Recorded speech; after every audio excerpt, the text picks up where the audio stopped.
마음을 걷는 시간, 마음 산책. 사람들은 착한 사람을 좋아하지만 만만한 사람은 무시합니다. 어디서 많이 겪어보셨죠? 내가 먼저 배려하고 챙기고 손 내밀었는데 어느 순간부터 사람들이 나를 당연하게 대하고 심지어 하찮게 대하기까지 합니다. 왜 내가 잘해주는데 무시를 당하지? 그 이유는 단 하나, 사람들이 당신을 편한 사람이라고 여겼기 때문입니다. 심리학에서는 이런 현상을 도구적 인간관계라고 합니다. 내가 좋은 사람이 되기 위해 애쓸수록 상대는 점점 나를 목적을 위한 수단처럼 대하게 되는 거죠. 그러니 지금부터는 바꿔야 합니다. 착함은 그대로 두되 만만함은 지워야 합니다. 오늘 영상에서는 뭘 해도 만만하게 보이는 사람들의 특징 5가지를 통해 지금 당장 바꿔야 할 태도와 말, 행동을 알려드립니다. 특히 60대 이상이신 분들, 그동안 참 많이 참으셨다면 이제는 당신을 지키는 법을 아셔야 할 때입니다. 그리고 혹시 이 이야기 지금의 당신에게 꼭 필요하다면 구독과 좋아요, 그리고 댓글 한 줄 적어주세요. 이제 당신을 위한 이야기가 시작됩니다. 첫 번째, 경계를 안 긋는 사람은 결국 만만한 사람이 됩니다. 그 사람은 착하긴 한데 솔직히 좀 호구야. 이 말 혹시 들어보신 적 있으신가요? 참고 맞춰주고 도와주는 게 당연하다고 여겨지는 사람. 어느 순간부터는 좋은 사람이 아니라 편한 사람, 그리고 결국엔 만만한 사람이 됩니다. 제 지인인 희정 씨는 동네에서 손꼽히는 참 좋은 사람이었습니다. 남편 친구네 애 돌잔치에도 반찬을 싸주고 옆집 아주머니가 허리 다쳤다고 하면 대신 쓰레기까지 버려줬어요. 동네 회식이 있으면 항상 자기가 서빙하고 뒷정리까지 맡았죠. 그런데 어느 날 회식 자리에 늦게 도착했더니 누가 그러더랍니다. 아, 오늘은 일손 없어서 불편하겠네. 그 말에 희정 씨는 처음으로 내가 이 사람들한테 사람이 아니라 일꾼처럼 보였구나 싶었다고 해요. 이건 단순한 사연이 아닙니다. 실제로 예일대학교 연구진은 자기 의견을 말하지 못하고 모든 부탁을 수락하는 사람은 사회적 관계에서 도구적 대상으로 인식되기 쉽다고 발표했습니다. 즉, 내가 경계를 세우지 않으면 상대는 나를 감정 없는 도구처럼 사용하게 된다는 뜻이죠. 문제는요, 이게 계속되면 자존감에도 영향을 준다는 것입니다. 처음엔 기쁘고 보람 있었던 일이 나중엔 왜 나만 이렇게 희생하지? 라는 서운함과 후회로 바뀝니다. 하지만 이미 이미지가 굳어진 뒤에는 단 한 번의 거절에도 이런 말을 듣게 되죠. 아유, 요즘 왜 이렇게 예민해졌어요? 전애랑 다르네. 이제는 좀 쟤네? 그런데 잘 생각해 보세요. 도와달라고 먼저 말한 건 상대지만 습관적으로 허락한 건 나였습니다. 우리가 침묵한 순간들, 억지로 미소 지은 순간들, 그게 결국 해도 되는 사람이라는 낙인이 되었던 겁니다. 그래서 오늘 꼭 드리고 싶은 말씀은 이겁니다. 거절도 관계의 일부입니다. 아니요, 이번엔 어렵겠어요. 죄송하지만 그건 제 기준에 안 맞네요. 이 짧은 말 한마디가 내 인생의 균형을 지켜주는 경계선이 됩니다. 명언 하나 남겨드릴게요. 선을 넘는 사람보다 선을 긋지 못한 내가 더 문제다. 이건 단호함이 아니라 스스로를 지키는 건강한 태도입니다. 혹시 지금 떠오르는 사람이 있으신가요? 이젠 좀 거리를 둬야겠다 싶은 사람이 있다면 이번엔 꼭 실천해 보세요. 두 번째, 말투와 태도가 지나치게 부드러운 사람, 단호함 없는 공손은 무력합니다. 죄송한데요. 혹시 괜찮으시다면요. 이런 말로 대화를 시작하는 사람이 있습니다. 겸손하고 예의 바른 건 좋은 일이지만 이런 지나친 배려가 당신의 가치를 깎아내릴 수 있다면 문제입니다.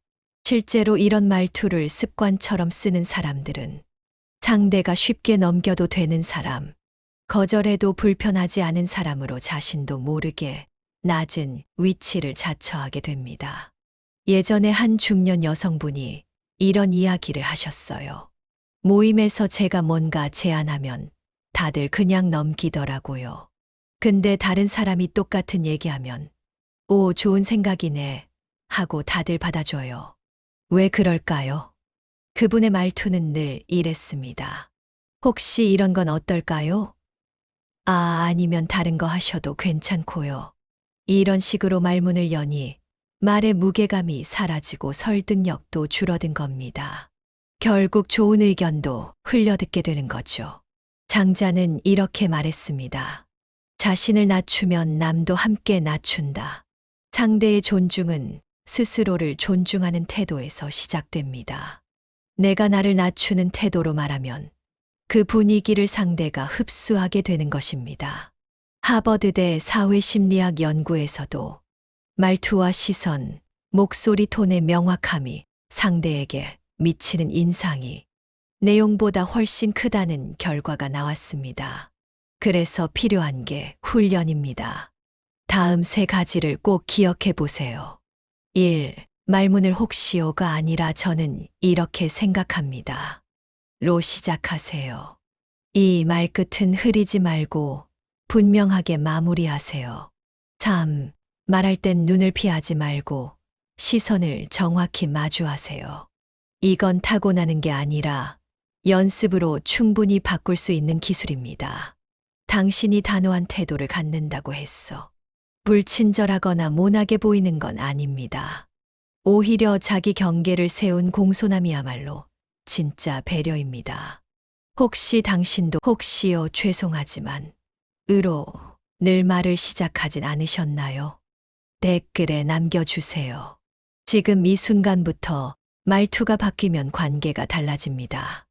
예의 있는 단호함이란 태도. 그게 바로 존중받는 사람의 첫걸음입니다. 3번째, 자기를 낮추는 농담. 스스로 나 별거 아닌 사람이라고 광고하는 겁니다. 저요? 뭐 그냥 허접이에요. 제가 한 게 뭐 있나요? 밥값도 못해요. 이런 말을 웃으면서 내뱉는 사람들이 있습니다. 스스로를 깎아내리는 말로 분위기를 부드럽게 만들고 상대가 부담 갖지 않도록 하려는 일종의 배려일 수 있습니다. 그런데 문제는요. 그 배려가 결국 당신을 하찮게 보는 인상으로 굳어진다는 데 있습니다. 정신분석학자 알프레드 아들러는 말했습니다. 사람은 자신의 언어로 스스로를 규정한다. 반복된 말은 자기 정체성을 스스로 세뇌한다. 즉, 자기 비하는 남을 웃기기 위한 농담이 아니라 자신을 작아지게 만드는 무의식적인 선언이라는 말입니다. 실제로 이런 말버릇을 가진 한 50대 여성분의 이야기를 들어볼까요? 그분은 어디를 가든 제가 뭐 그렇죠. 눈치만 봐요. 아유, 저는 그냥 따라가는 스타일이에요. 늘 이런 식으로 본인을 낮추는 말을 반복하셨어요. 그런데 어느 날 친하게 지내던 동료가 이렇게 말했다고 합니다. 언니는 말은 잘하시는데 뭔가 큰일은 못 맡기겠어.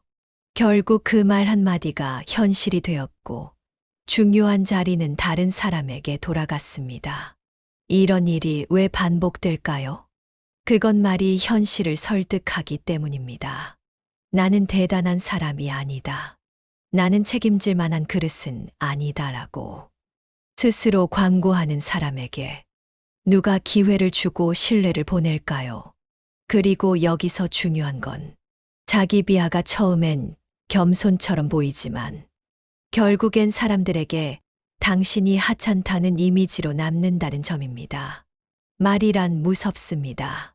특히 자기 자신을 향한 말은 가장 깊숙한 곳에 박혔어. 정체성을 바꾸고 삶의 가능성까지도 제한해버립니다. 이제부터는 이렇게 말해보세요. 제가 맡은 일 열심히 하고 있어요. 그 분야는 익숙하지 않지만 배워보고 싶어요. 잘해내기 위해 준비 중입니다. 이건 자랑이 아니라 당신이 가진 가능성을 스스로 지키는 태도입니다. 끝으로 기억하세요. 당신이 자기를 낮추는 순간 세상도 당신을 그만큼만 대우합니다. 혹시라도 지금껏 이런 말을 무심코 해오셨다면 오늘 꼭 다짐을 해보세요. 이제부턴 나 자신을 함부로 낮추지 않겠다 라고요. 그 말이 당신을 지키는 첫 약속이 됩니다. 네 번째, 예의는 갖추지만 그 기준이 없는 사람 모두에게 맞추면 누구에게도 인정 못 받는다. 겉으론 항상 예의 바른데 왠지 자꾸 주변에서 만만하게 보는 사람이 있습니다. 왜일까요? 그건 예의가 부족해서가 아니라 자기 기준이 없기 때문입니다. 한 중년 직장인의 이야기를 해볼게요. 60대가 가까운 김 부장님은 회식 자리만 가면 늘 이렇습니다. 전 다들 드시고 싶은 대로 가시죠. 전 괜찮습니다. 뭐든 좋아요. 처음엔 배려라고 생각했어요.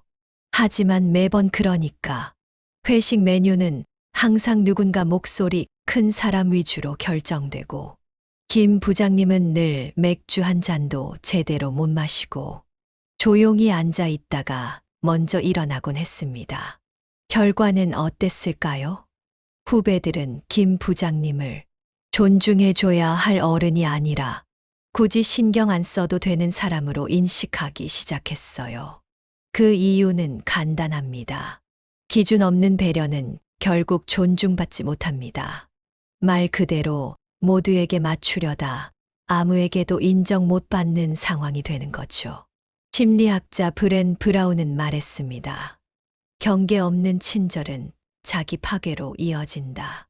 그렇습니다. 기준이란 건 나를 보호하는 울타리입니다. 그래서 필요한 게 바로 싫은 것, 리스트를 갖는 겁니다. 나는 이런 자리에서는 조용히 있고 싶지 않다. 나는 이런 부탁은 들어주지 않겠다. 이런 말투나 태도는 선 넘는 것이다. 이런 기준이 머릿속에만 있는 게 아니라 상대에게 말과 태도로 전달되어야 합니다. 그제서야 사람들은 당신을 편한 사람이 아니라 존중해야 할 사람으로 대하게 됩니다. 기준은 예의를 해치지 않습니다. 오히려 예의 있는 사람일수록 기준을 더 분명히 해야 합니다. 기준 없는 친절은 자기 파괴고 기준 있는 단호함은 진짜 배려입니다. 혹시 지금까지 너무 많이 참고 맞춰온 경험이 있으신가요? 이젠 나도 내 기준을 지켜보겠다는 결심이 필요한 때입니다. 우리가 함께 바꿔나가면 늦지 않습니다. 다섯 번째, 불쾌해도 웃는 사람. 웃음은 예의가 아닌 무장의 해제일 수 있습니다. 무시하는 말을 들었을 때 당신은 어떻게 반응하시나요? 속으론 불쾌해도 억지 웃음으로 넘긴 적 많으시죠? 그 웃음 상대는 어떻게 받아들일까요? 아, 이 정도는 말해도 괜찮구나. MIT 감정연구소의 실험에 따르면 상대방의 비난이나 불편한 말에 웃음으로 반응하면 그건 반발 없음, 즉 사전 없는 승인 신호로 받아들여진다고 합니다.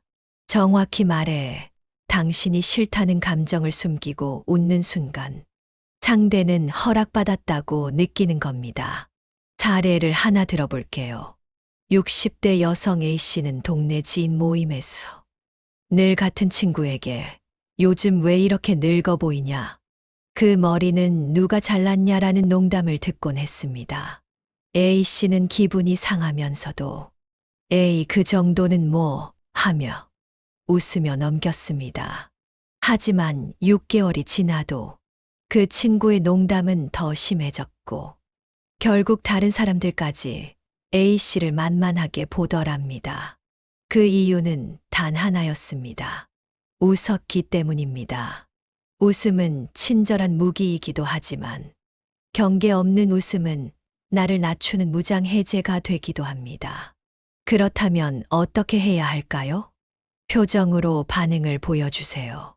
억지로라도 웃지 않아야 상대는 멈춥니다. 침묵은 생각보다 강력한 메시지입니다. 대꾸하지 않는 것은 불쾌하다는 뜻이 명확히 전달됩니다.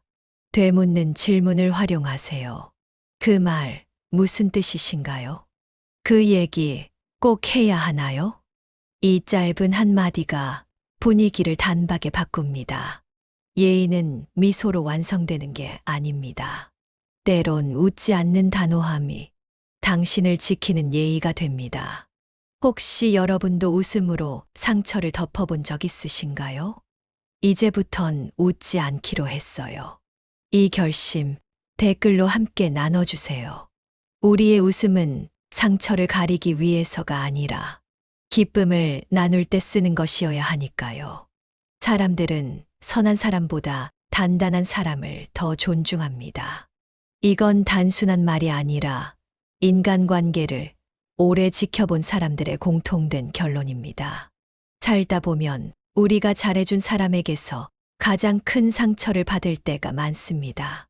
그게 억울해서 속상해서 관계를 끊고 싶어질 때도 있지요. 하지만 이제는 그 악순환을 멈출 때입니다. 누군가에게 잘해주는 것과 나를 지키는 것은 별개의 문제입니다. 착한 사람이 되느라 자신을 계속 희생한다면 결국 나도 관계도 무너지고 맙니다. 단단하다는 건 싸우는 게 아닙니다. 단호하게 선을 긋고 나의 기준을 보여주며 무례에는 웃지 않고 불편한 말에는 웃으며 넘기지 않는 겁니다.